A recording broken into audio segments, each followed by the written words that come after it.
Austin Butler opens up about his Once Upon a Time in Hollywood fight with Brad Pitt.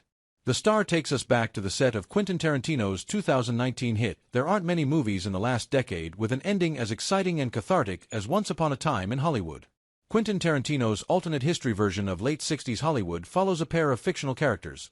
Leonardo DiCaprio's washed-up actor Rick Dalton and his stunt double, Cliff Booth, as played by Brad Pitt, along with an assortment of real-life figures, including the late actress Sharon Tate, Margot Robbie, and several members of the infamous Manson family who ultimately murdered her in real life.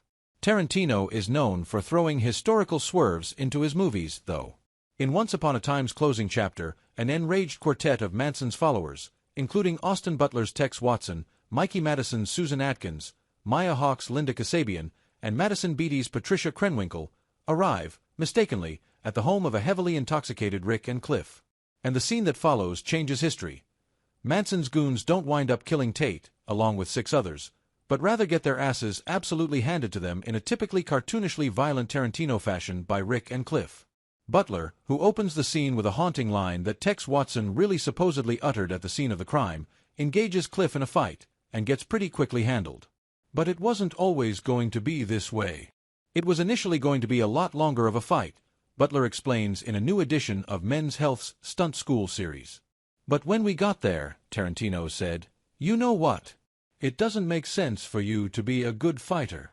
Brad's character is, like, a special forces guy, so if he can't take you out quickly, then it doesn't feel right. As a result, Tex gets, well, something that we all wish would have happened in real life. He gets the shit beat out of him. And not just by Cliff, but by his trusty pit bull too. Almost everything with a real pit bull, outside of a bite to the groin, which he credits to his own longtime stunt double Braxton McAllister, involved prep, and occasionally, some real agony.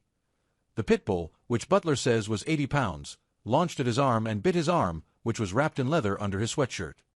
But that 80-pound pit bull was no weakling, and during rehearsals, he got Butler's left arm, which was the original plan, since he had a gun in his right hand.